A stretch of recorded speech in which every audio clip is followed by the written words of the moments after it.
This episode of Juice Guru Radio is brought to you by Try Best, making healthy living easy. Welcome to Juice Guru Radio. Discover what the magic and power of juicing can do for you. And now, your host, best-selling author of The Complete Idiot's Guide to Juice Fasting, Steve Prusak. Hello, I'm Steve Prusak. Welcome to the show. Today we've got Sarah Anne Shockley, author of The Pain Companion. We're going to find out how she overcame pain, lives with pain, and how you can too. Pain doesn't have to get in your way to live a healthy, happy life. We're going to be back right after this with Sarah Anne Shockley. So get a tea, some juice, or water. We'll be back right after this with Sarah Anne Shockley. Hi, this is Steve, and getting off sugar changed my life. I get the juices in, but I was still having issues. I want to help you get off sugar with Sugar Busters. It's our 6-week easy sugar detox program designed for getting lean and a new healthy you. Find out more about it at juicegurutribe.com. That's our Facebook community where we're talking about it, we're promoting it. So go to juicegurutribe.com and find out how to get in on Sugar Busters. Join the tribe, transform your life. I'm excited to connect with you. juicegurutribe.com. Juice Guru Radio. Welcome back to the show. I've got Sarah Anne Shockley.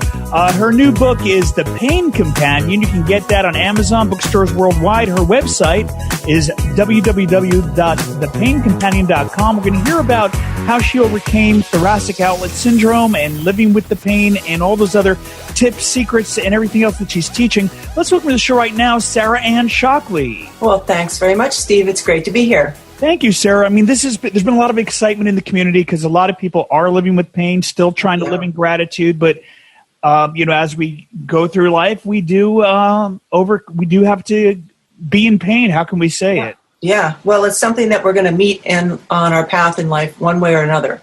We're going to meet emotional pain or physical pain at some point. So it's really, how are we going to meet it? And that's what I wasn't sure how to say it. At some point in life, we're going to be in pain. No. Well, it's not our favorite topic, of course. Like, we'd rather not talk about it. But that's what I believe is one of the problems with chronic pain, is that we're not talking about it.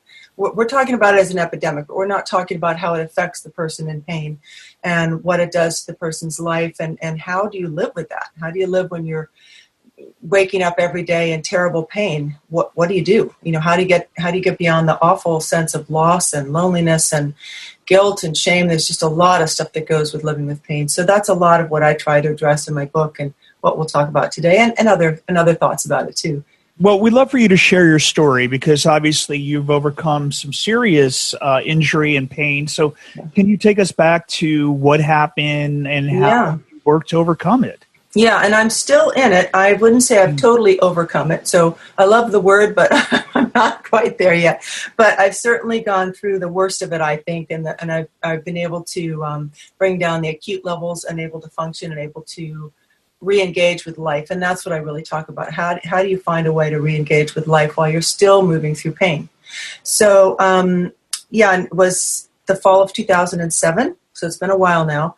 I was diagnosed with thoracic outlet syndrome. And that's not very well known, but apparently it's getting more prevalent, unfortunately, because of our computer use. It is a collapse between the clavicles, the collarbones, and the first rib. And in that area, the scaling muscle from the neck has to fit between those two bone structures, as well as a large nerve ganglia, a major artery, and some veins. So there's a lot going on there already. And when that collapses, I'm nearly 6 feet tall, and I was working on not only a laptop, but kind of a mini laptop computer. So my hands were too close together typing, and I was unwittingly allowing this top part of my body to fold in, I guess. And this takes years for this to come on, but eventually it collapses and doesn't sort of pop back out again. So when that happens, all of those things I mentioned before, the muscles, the veins and arteries and the nerves, are essentially squeezed and squished, which is, as you might imagine, intensely painful. And it's also very debilitating. It becomes difficult to use the arms and the hands. It's hard to move the neck up or down or to either side. The tissues swell, the nerves get very inflamed, and there's an awful lot of pain involved, and eventually it goes through the whole body. It starts. Because basically it comes from the ergonomics when it comes down and repetitive stress.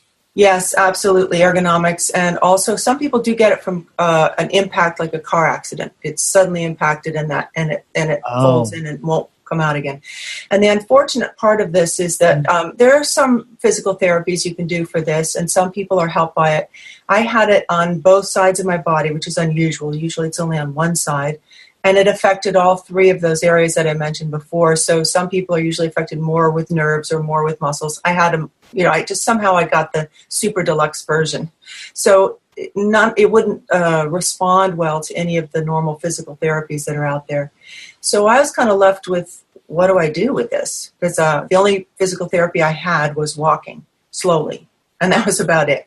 And it was really hard to do much of anything. So basically, I went from being very active, very basically athletic and healthy overnight to just stop, not hardly being able to do anything. That's a shock to the system. And I know if we have viewers and listeners, I'm sure they're out there dealing with pain. They know what I'm talking about. When pain moves in, it feels like it pushes you to the side and it takes over. Wow. So it's interesting because it brings up other things for me, because I think a lot of people have carpal tunnel syndrome and they go through surgeries to overcome it. Were they offering any kind of surgical intervention at that point? There is a surgery that people have, and what they do is they take out the first rib. So they're trying to, it's a big deal. So they're trying to create the space there that has been squashed. They're trying to recreate it by taking out the top rib and making more space. And I've heard people that's worked for, but it's very iffy. I did go to a surgeon in San Francisco, the leading thoracic surgeon there. He was a wonderful person, and he spent 2 hours talking to me and telling me why I should not have this surgery. So when the surgeon says, don't do this surgery, you're going to back off, stay away from that. He said it was not probably going to help me with my version of TOS. And it's very, very painful surgery and a long recovery period. And he thought that I would just end up with it again, probably just collapse again. So I'm not a big one for surgery anyway, so that was fine with me. Like, okay, I don't have to go there. So the point you're at now really can apply to anyone, no matter where we realize, okay, my life has a shift here and I'm not going to be the same as I was before. And so psychologically, what was the process you went through?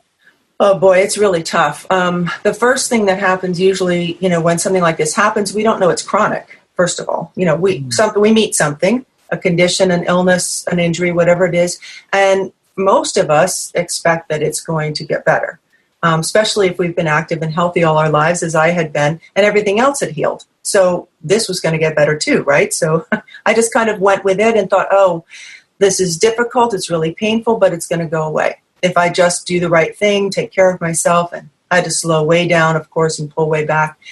And I kept waiting and waiting for it to get better. And it was about the end of the first year that one of my doctors took me aside and said, Sarah, this is not going to get better. This condition is progressive. It's probably going to get progressively worse. You're going to have it for the rest of your life.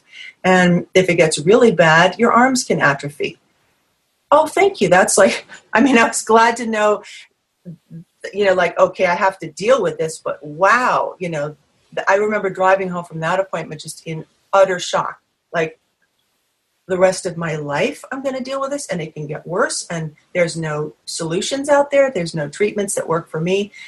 So that was, from, oh, it's going to be fine, to, whoa, this is awful, to, I went from there into a stoic phase, I call it, where I just lived with it, for probably about 5 years. Plus I was a single mom, so I couldn't not live with it. I didn't have the luxury of whatever that luxury might be, pretending that I couldn't carry on or whatever. I had to carry on every day, get up every morning for somebody who was... At that point, did you have support? I would think, we need someone in life to be able to vent that we're going through. Did you have that support system in place? I have friends that I could talk to, but it's really hard when you're in very intense pain. You always want to talk about it. You don't want to sound like you're complaining. I'm from New England originally. We kind of do that thing of we you just keep it to yourself. If you talk about it, it feels like you're putting it on somebody else. We're not really encouraged in our culture to talk about pain much. It sounds like we're complaining or whining. We're not supposed to. We're supposed to hide it. We're supposed to get over it. We're supposed to hurry. Kind of bear up and carry on and be strong and resourceful. Plus, being a single parent, you have that kind of built-in carry-on mode anyway. So I did talk to people about it, but not to the extent of how it was really affecting me. I just, it was so much to deal with. Because when people are saying to you, or they say to us every day, "How are you?" I mean, most people don't want to really know how you are. Yeah, not really, because in my case, it would have gone on for about 20 minutes of and this hurts. And so you just keep it to yourself, and you say, I'm getting along. What about pain management? Did you turn, because a lot of people go through addiction and things like that at this point in the journey, and were you turning to any kind of medication, self-medication? Well, medications aren't my big, I don't tend to want to run to them to begin with, because I'm aware of what they do to the body, and they're not necessarily the healthiest thing to do. As a part of my disability proceedings, I had to show that I was trying to heal, and part of that is that you have to take drugs to show that you're trying to. I don't know what that means, because it wouldn't have healed anything, because it's a structural problem, but it was, because they're just pain relievers was all I would be given. I did try 3 different kinds of nerve pain medications over time. They were not good for me. And I find this is true when I talk to a lot of people with nerve pain. It's very difficult to work with. So they had a lot of intense side effects that made things for me worse. Put the pain at a little bit of a distance, so it was kind of fuzzed out a little bit, but then brought on migraines and sleeplessness and too much fogginess to be somebody driving a kid around. So that was and nausea, all that stuff. So, so that didn't work for me. I know that some people, it does work it does help them a lot. And I don't want to, sometimes when people know that I don't take medications, they think that I'm against all medication, which I'm not. I understand the dangers of it. I understand the addiction problems. But we have people, and I've talked to so many of them that can't function without some kind of medication. So we have to find some way to provide what needs to be provided, so people can just get out of bed and live at least a minimal life, but also not stop there, not have that be the only answer. Here's some pills, and go home. That can't be the only answer. So what I try to talk about is what can we do beyond that? How do we live with pain beyond just medicating it? And of course, I was forced to look at that too. So what are the other things that we can look at? So then, obviously, from there, and it led to this book, right? Because the book's out now. We should mention it's called The Pain Companion. We're here with Sarah Anne Shockley on Juice Guru Radio, and we're hearing about her journey and how she was, dealing with her pain and some of the fears, anxieties, and emotions that come up when any of us experience pain in our life, and no matter what form that takes, from emotional to physical pain. Mm-hmm. And so we want to hear a little about some of these modalities and what you brought in to help deal with the pain, so we can all apply it to our own life. Yeah, so I found pretty quickly that the allopathic methods weren't going to work for me. Most of the treatments that were out there made my condition worse, because it was already very, very extreme. So anything that involved manipulation, even chiropractic, not everything, all the physical therapies, people could be very gentle and it still would make it worse. It was just so extreme. So that wasn't there for me. I did try a few different alternative modalities, but even energy healing, the only thing that really helped was very light network chiropractic. I mean, extremely light, barely touching the points. And I did that for a couple of years, and it took the edge off the acute pain. But I found that most of the normal avenues were closed to me. So there I was, without any medications and without something to look for that might help me move out of this, because I had nothing I was working on. Sometimes we have at least some kind of treatment method that we're working through. We can feel like we're progressing. So I had done a lot of metaphysical work in the past. I'd worked with shamans, Native American shamans years ago, worked with Sufis, I've worked with healing modalities of different kinds. And of looking at really the other side of life, the metaphysical aspects of what's the energetic of this, and what does it mean spiritually. And it's not that I came up with brilliant answers, but I did use those to kind of look at inside myself. If I couldn't go outside physically to heal myself, what could I do going inward? And so that's what I tended to do. I started trying to meditate, which didn't work out real well, but it taught me some things. Because sitting up straight, meditation posture was very painful. Deep breathing was very painful. Staying in one place very long was very painful. So I thought, well, how can I meditate if I can't meditate? So I started to just notice my breathing and started working with that. In trying to meditate, I noticed, I can't breathe very deeply. I'm breathing very shallowly most of the time. And I began to become aware of my breath and noticing that I was holding it a lot, which I think we do when we're in pain. We tend to, pull back. And I just started to look at that and say, how am I'm trying to not breathe into the pain because I'm trying to keep pain from breathing, in a sense. It's like we try to cordon off the painful area and not give it anything. So not give it any space, kind of clamp down on it, try to push it out of our bodies, try not to breathe near it or with it. And we're not always aware that we're doing these things, but I became very aware because that's all I had to do was, in terms of trying to heal myself, was try to become aware of these very small movements in my body, because that's what I was left to. And began to understand that our breathing actually affects our ability to heal, and it can affect our pain levels. And that we sometimes try to almost make a wall of held breath against the pain. Again, it's not conscious, but just noticing these things. And then I just experimented with breathing differently. Well, I have a background as an occupational therapist, so like all the things you're saying, I'm like, what would I have thought? I don't do it anymore. I just educate about juicing and healthy living, but it ties in because it's about wellness. And some of the things when I remember back in my career for that, when we would talk about pain. So now when you say you were in pain and it was most positions, can you rate it like a scale of 1 to 10 when you were in the pain? And were there some positions that were not as bad? Like would you, when you're in a fetal position, like were you in certain positions, would it help?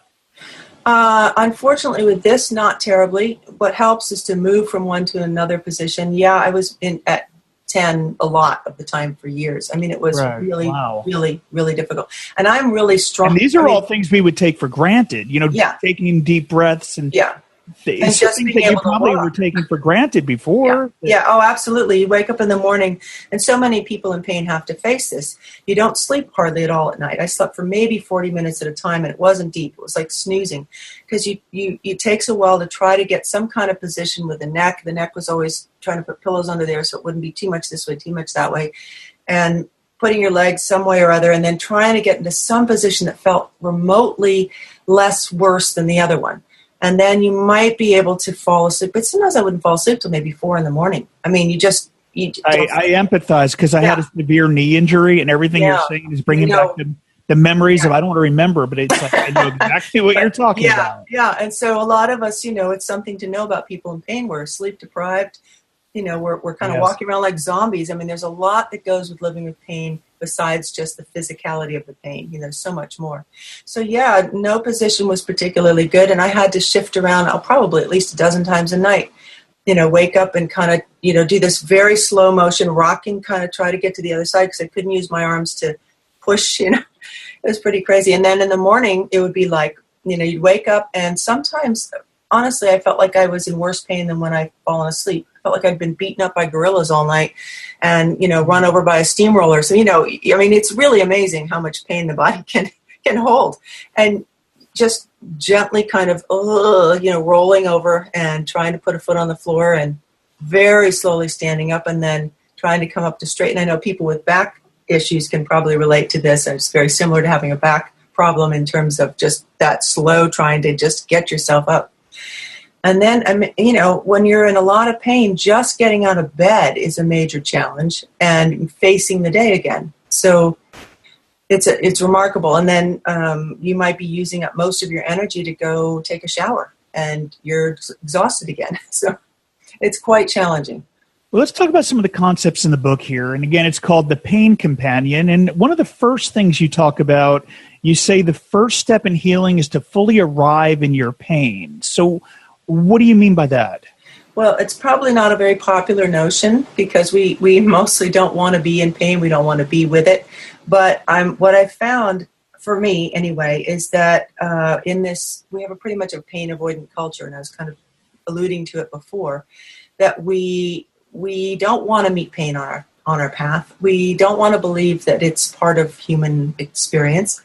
And when we do meet it, we're taught to quickly get over it, hide it, don't talk about it, push it away, end it. So the first thing we do with pain when we meet it is kill it, I mean, it's like pain killers. We try to end it.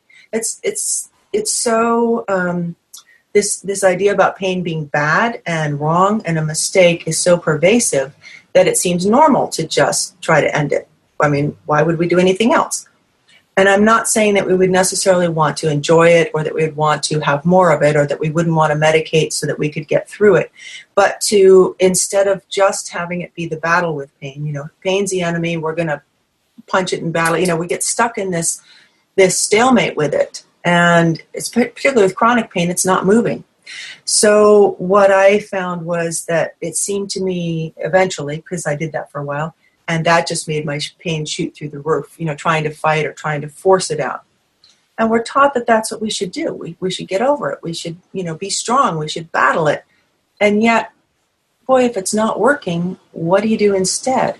So what I found, and again, this was awareness and breathing and also with some kind of creative meditations, I started asking myself, well, how could I be different with pain? If fighting it isn't helping me, if it's making my pain worse, and then being stoic isn't really, that was like better than fighting, but it wasn't healing. It wasn't making it, the pain go away. I just kind of put up with it for years. That didn't seem to be working. So there must be some place in the middle there where I could learn how to be with pain differently. So I started to think about that and think about how we think of pain as an enemy and something to be overcome and overwhelmed and eradicated and annihilated and all these words we use. And if that works, great, but if it doesn't work, maybe something else. So what is pain after all? It's a messenger. It's a signal from the body. It's the part of us asking for attention. It's the part of us that's hurting saying, I need you. I need you to take care of me. And I thought, well, wow, that's really interesting that the first thing we do when we get that signal is try to get rid of it. And again, certainly we want to mitigate it, bring it down, tone it down so it's not at the shrieking level, it's not unlivable. But if that's all we're doing is trying to get rid of it, then we might be missing part of our healing, I think. And we're almost in a sense, by not being with the pain as it is, and by being with it, again, it doesn't mean you have to feel every ounce of it, but being with it in the sense of turning your attention toward it and saying, what do you need? What are you here for? What can I do for you today, pain? Just really different from when we normally think of a pain. Normally it's like, let me not think of it. But when we're pulling away from pain and it's in our body, we're pulling away from part of ourselves in a sense. We're trying to separate us from us because that's part that's in pain is part of us. So we get into this battle with ourselves, and sometimes that can just go on and on and on and on. So for me, the first step in healing seems to be to shift that perspective and that perception of pain from the mistake, the thing that's wrong, to, oh, I don't like it, don't want it, but it's a signal, it's a message. What's the message? What do you need from me? How do I need to change to be able to heal? So it's a making peace, actually making friends with the pain in a way. Yeah, it really is. And again, it's so counterintuitive, and it's so not what we're taught about pain. But boy, it really isn't working. The way that we've been dealing with pain for many, many, many millions of people. So, making friends with pain, and in a sense, it's not a friend you really wanted to invite over, but here you are, and it's in your body, and it's not going anywhere, and pushing it out the door isn't working. It just bounces right back. So, okay, here we are. We're walking down the road together. Instead of sitting down and fighting with you and fighting the situation and just hating it and being angry, let's go down the road together, pain. Let's see what we can do here. And sort of, I began to realize that the way we are with pain is the way we are with ourselves. It's the way we are with the hurting part of ourselves, or this part of ourselves that we don't really like. So can we kind of turn towards ourselves and see ourselves more kindly, with a little more compassion and softness? I remember Ram Dass was saying about his stroke that there was a lesson to be learned in his stroke, and he got to grow spiritually through it. So metaphysically, is there ever any looking out or being like the bird on the branch and looking in and trying to figure out what the lesson is in our pain that we're experiencing? Yeah, I think it's definitely there, and I think it's probably different for each person, that we each have our own message and our own, pain is custom made for us, and what we learn is custom made for us in our lives. But definitely there's wisdom to be gained, and I've talked to so many people that talk about how much they've learned from pain, even though, again, it's not the teacher we really thought we wanted to sign up for, and nobody really wants to go there. But on the other hand, it's a journey. If you allow it to be, it can be a real deepening journey. And when we stop the constant battle, it helps the body relax a bit more, and we do allow ourselves to breathe a little more easily. The blood flows more easily. So there's physiological responses also that help healing when we just relax a little bit and begin to, take off the boxing gloves and sort of walk arm in arm with pain. So, but certainly I've learned a lot about compassion for myself, which I think is really important. A lot of us in pain blame ourselves for being in pain. We're very ashamed of ourselves because we can't participate the way we used to. We feel very alone and isolated in it, and we feel guilty about having this. We feel guilty about having to ask for help. We feel guilty when we might have to have disability or any kind of federal, financial help. We're scared about things and how it's going to work out, and there's a lot going on. And to begin to move differently through that and allow ourselves to be kinder and have compassion for ourselves and just say, wow, this is a tough journey, self, Why, instead of just hurry up and get over it, and why aren't you better yet, and how come you must be, you must not be trying hard enough. I mean, people tell that to us, but we say that to ourselves too. We worry that we're not trying hard enough, and why aren't I healed yet, and why isn't this working for me? And to just kind of, we want to get better. We all want to be out of pain, and it seems to have its own timetable. It seems to require a certain amount of time sometimes, and a certain gentleness, that if we kind of step back from that pushing and just be with it and be a little more gentle and soft, paradoxically, we allow pain a little more room even to breathe and be with us. It seems to, just like a person almost, it seems to relax a little bit and begin to move. So even as we sit here during this interview, are you experiencing a level 10 pain in your body right now? No, not at this point. I don't even know what I would call it, probably 5 or something. I mean, I still have pain, absolutely. I'm still in it. I've learned to live within certain limits and parameters. But a few years ago, I wouldn't have been able to be sitting in this chair this long, not at all. I'd have to get up and walk around, and, I wouldn't be able to do this. My mind wouldn't be this focused. A lot of people in pain, you have, your cylinders aren't firing. Partly it's the sleep deprivation, but it's because pain takes a lot of energy just to be in it, as you know, in your experience. So you end up with what we call brain fog, but also loss of memory. You can't think of words. Your mind will just blank out. All of a sudden, boop, it's gone. And you're like, it's very embarrassing, actually, for people that don't understand what's going on. So there's a lot that goes with it. And that just happened to me. I have no idea what you just asked. So you can ask me again or go on to something. So I was going to get to, why do you think it's important for doctors? What do you think it is that they and caregivers need to understand about people in pain? Oh, that's such a great question. I think the first thing is that there are all these other things going on. That, it's not just a medical condition, even though the doctors have to treat it like that perhaps, but to know there's a whole person walking in the office. And that whole person, especially if it's chronic pain, but even if it's acute short-term pain, it's affecting the whole being. It affects the whole body, not just the knee or the head or the migraine or the gut or wherever the pain seems to be most located. It's affecting the whole body. It's affecting that person's experience of life and experience of themselves. They're probably exhausted. They're probably scared. They probably have a million stresses about who's going to pay for the medical bills. How's this going to happen? Am I going to get better?